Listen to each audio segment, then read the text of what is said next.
Bienvenue, vous regardez France 24 et c'est l'heure de l'entretien. De la Syrie en ruine, un peuple s'est révélé. La révolution a forgé sa nouvelle identité. Cette phrase est extraite du livre que fait paraître notre invitée Hala Kodmani, syrienne, française, de cœur et de papier, puis ayant à nouveau découvert les trésors d'humanité de la Syrie précisément au moment où, en apparence, elle en manque le plus.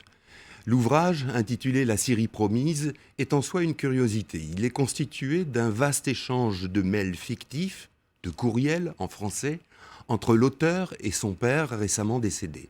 Hala Kodmani imagine ces discussions à bâton rompu avec un père, diplomate de son vivant, et jadis fervent partisan du nationalisme pan-arabe. Le chaos dans lequel le pays est plongé ou a été plongé est bien sûr au centre de ces messages électroniques.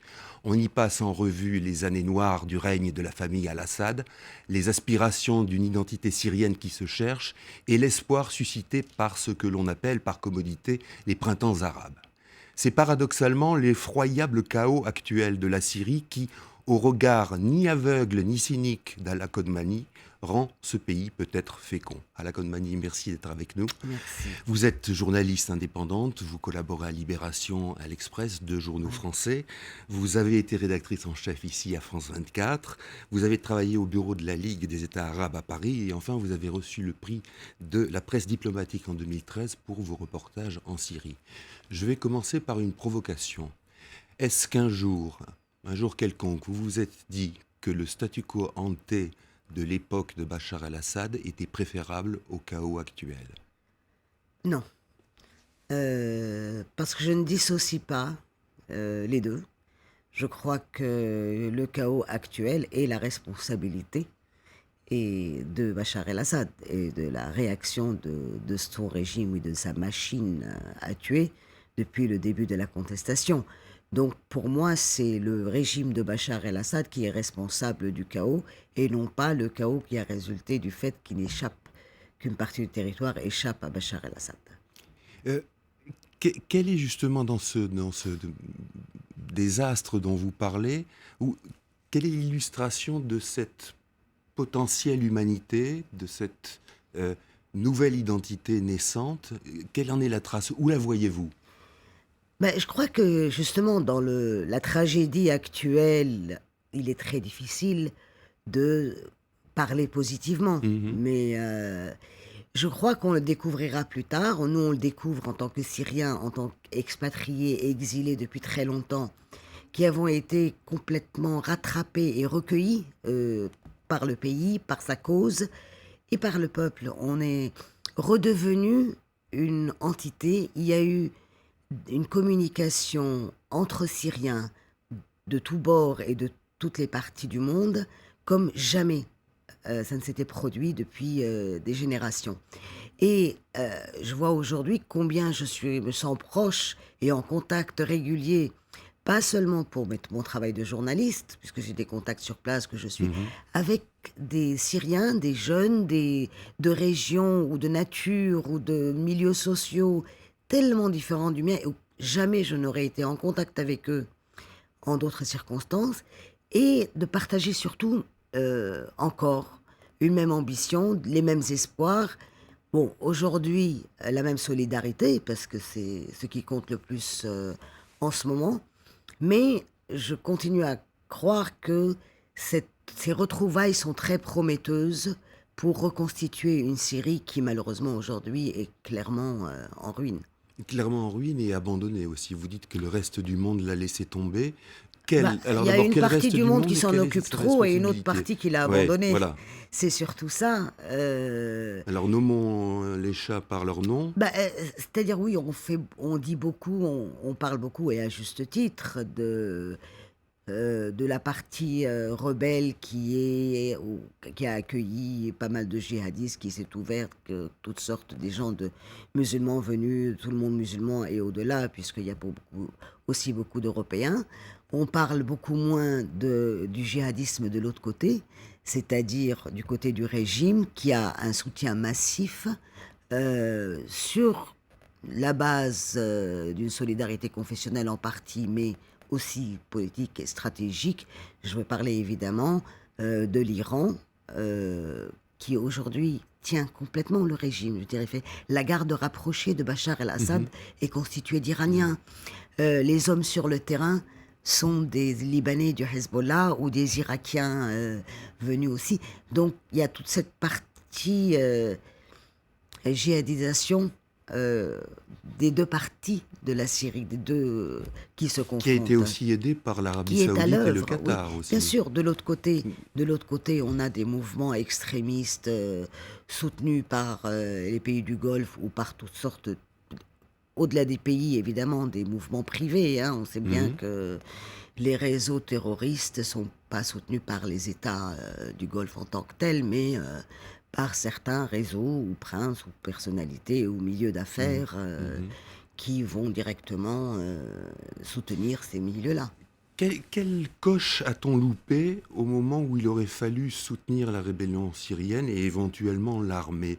Quel est ce passage où l'Occident, justement, disant Oui. toujours nous craignons que les armes atterrissent entre de mauvaises mains, est-ce qu'il y avait un moment où il était possible de pallier cet inconvénient ou du moins de l'éviter? Bah, je crois qu'il y avait plusieurs moments, il n'y en a pas Mhm. qu'un seul. Mhm. Et c'était peut-être un moment tardif. L'idée d'armer les rebelles ou pas, c'était aussi mauvais parce que c'était alimenter une guerre, une confrontation. Là où il y a eu une sorte d'incompétence internationale, d'absence de stratégie et de vraie politique dans le dossier syrien, c'était avant. C'était avant. On se souvient de comment, quelques semaines après le début du conflit, on avait des déclarations formidables ou tapageuses de Hillary Clinton, secrétaire d'État américaine, ou de Alain Juppé, ministre des Affaires étrangères français, qui disait oui, oui, le régime Assad n'en a plus pour longtemps, il faut Mhm. compter sans lui, etc. Et Euh, c'est ça, c'est cette arrogance ben, dans l'arrogance, la c'était croyance que les choses surtout allaient se passer vite un manque de... Bon, ou alors on le dit et il faut faire en sorte que, que... Mhm. complètement, Ambiance euh, T. ou alors on le dit pas et on le fait pas. C'était l'incohérence en quelque sorte. Je crois que, évidemment, je comprends que toutes les diplomaties ont été débordées par, non pas la solidité, mais la capacité de nuisance du régime, jusqu'où allait la criminalité du Mhm. régime. Ça, je crois que personne, tout le monde l'a sous-estimé. Mais à partir du moment où on l'a vu dès les premiers mois, quand la répression était déjà assez horrible, il fallait en tirer les conséquences et surtout avoir une stratégie. Il n'y a pas eu de stratégie, ni occidentale, ni internationale, cohérente. Bon, Genève aurait pu être à l'automne 2011. 2011, ça aurait été autre chose. Ça aurait Ouais. été autre chose. On n'en était pas à plus de 150 000 morts et on n'en était pas encore à une généralisation de la confrontation armée. Ou alors, si c'est pas Genève, s'il fallait faire tomber le régime, il fallait prendre des mesures politiques, économiques, à la limite, un Mhm. avertissement militaire. Il y a eu toute une accumulation d'incohérences et d'impréparation et de manque de stratégie. D'une manière plus générale, là je change de sujet, vous dites à un moment où vous faites dire à votre père, je me souviens plus, que le monde arabe n'a quasiment jamais connu de leader qui corresponde à ses aspirations. Pourquoi finalement? Si, il y a eu une partie, Oui, bon, l'histoire panarabe, à un moment donné, Nasser Nasser, vous a pensez. incarné quand Voilà. même, Ouais, pour ceux ouais. qui adhéraient, il était majoritaire, je Mm. pense, à l'idéal de la panarabe. Bon, non, si, il a incarné. Euh, Pourquoi? Mais je crois qu'on a une vraie crise de leadership, pas seulement dans le monde arabe d'ailleurs. Hein. Mhm. Bon, peut-être que l'idée de rechercher un leader, il faut l'abandonner, je ne sais pas. Un leader qui ne Peut-être soit pas un dictateur, j'entends que bien, voilà, c'était ça. voilà, que ce soit quelqu'un de charismatique qui incarne vraiment les aspirations d'un peuple, des peuples, qui porte un message auquel on croit. Je crois que bon, c'est pas seulement le monde arabe, hein, c'est le monde entier qui a besoin de ça. Mais c'est peut-être pas une recherche nécessaire. Peut-être qu'il y a d'autres formules maintenant, avec une intelligence collective, avec un idéal partagé. Mais bon, d'autres modèles n'ont pas émergé. Toujours en référence à ce que vous faites dire à votre père, est-ce que vous croyez que la révolution syrienne un jour sera dévoyée comme l'ont été d'autres révolutions? Bah, Et elle parallèlement, vous dites aussi à un moment, tant pis pour, je cite, tant pis pour l'arabité si on lui préfère la liberté. Est-ce que ça veut dire que ce sont deux choses intrinsèquement incompatibles?